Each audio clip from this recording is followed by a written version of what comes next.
So of the 500 richest cocksuckers that were on the fucking planet back then, three motherfuckers almost had peace of mind. At least 50% of you will divorce your wives, leave your significant others, and or split up with your business partner. Those of you that say that you have significant others that are supportive, which is one of the questions I ask you, I laugh. First birthday you miss, first Mother's Day, first Christmas, Hanukkah, Yom Kippur, you'll see how much they support you. Other than those problems, or challenges I should say, and by the way, we're going to talk about just recently Bill Gates, who I have a lot of respect for, came out against balanced life, work-life balance. I don't know if Mr. Gates, who I don't know, I've never met, has been silent about it, but he just came out recently and said there is no such thing as work-life balance, especially when you're trying to start a company. But he's been silent about that for decades. As Jack Welch, who I met briefly once a long time ago, said there's not work-life balance, it's work-life choices, and there are consequences. Most of you in this room have never worked 120 hours in a week. Most of you in this room have never worked 100 hours in a week. Most of you in this room haven't worked 90 hours in a week. Most of you in this room haven't worked 80 hours in a week. Most of you in this room have not worked 70, 60, 50 hours in a week. But that's why you're here. This is the program. And this is what you came for. I'm not going to ask you how many are in 12-step programs. I used to ask that back in the 90s. You know, a third of the class. But 12-step is 12 steps. Mine's only a 7-step program.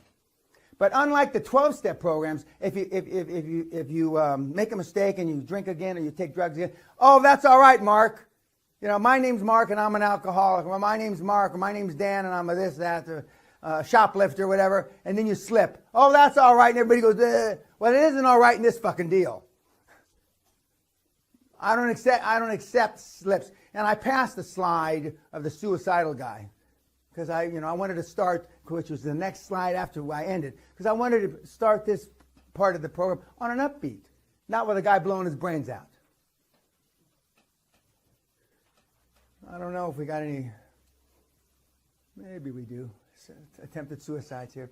That's why we locked the tower. The camera crew, the other camera crew that was here, I had to have her go get a key to unlock the tower so we could go up on top. And why do you lock it? Why do you think we lock it? Because we got potential leapers. When I first moved to India, I wanted to know, we go into these big office buildings, we're looking for office space, and they're built around like a park or something, and the offices are around in a circle, and there's nets, these huge nets. You know, and I go and I asked the person that's showing me the office space, Sally and I, and they says, oh, that's for leapers. I didn't know what she meant at the time, but then, I mean, people, they get bad grades, they leap. Now, if I leaped into those nets, I'd go through the nets like fucking a hot knife through butter. But for a little Indian guy that weighs 100 pounds, I mean, they made me bounce up. But I mean, anybody big guy, you'd be dead. You just go right through. I mean, big guys, those nets are not built. And the thing I couldn't understand is the square in the nets. They weren't tightly woven nets. They were loose nets, you know, with big fucking holes in them. And anyway. Not the quantum leap you No. That's exactly right. It's not the quantum leap that I envisaged, as they say here, envisioned. That's for sure. Okay. This is the program. It's a 7-step program. It's got a few other steps in between.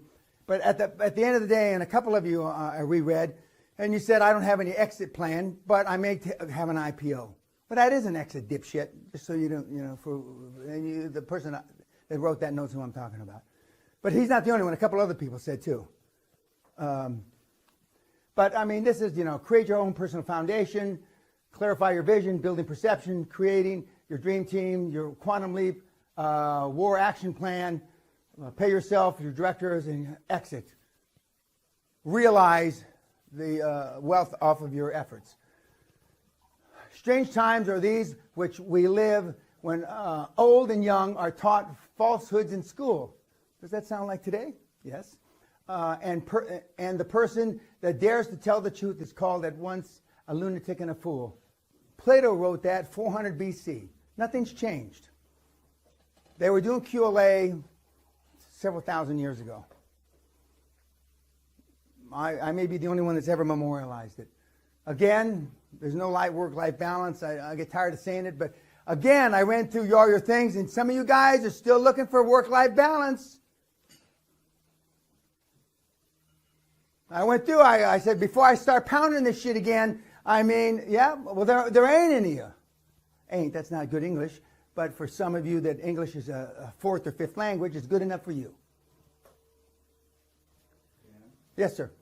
There's no work-life balance if you want to be high performance. Correct. Yes, sir. Absolutely. There is work-life balance if you want to work in a library. 9 to 5 is Yep, work in a library. Guys, as the English would say, I don't like to tell you, some of you may be better off in a library with a pension.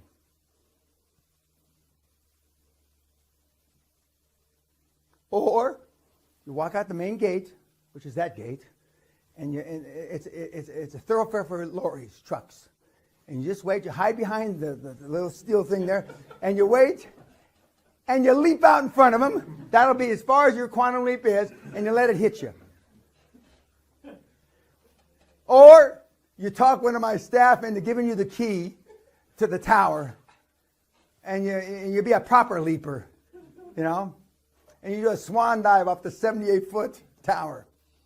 When I was up there with the camera crew yesterday, the little lady that was the producer, she's not tall enough to the parapet was higher than her.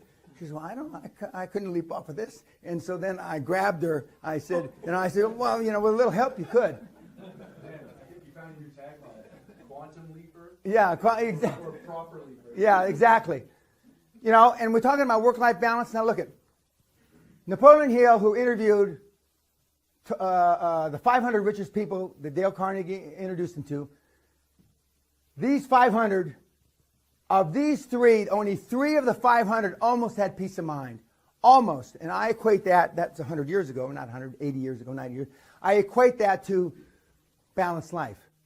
So of the 500 richest cocksuckers that were on the fucking planet back then, three motherfuckers almost had peace of mind. And the world hasn't changed any. So as a fraction, 3 out of 500 is pretty fucking low. But you guys that aren't anywhere near the 500 richest on the planet, you want work-life balance. And yet have cajoled yourself into thinking you want to be high performance.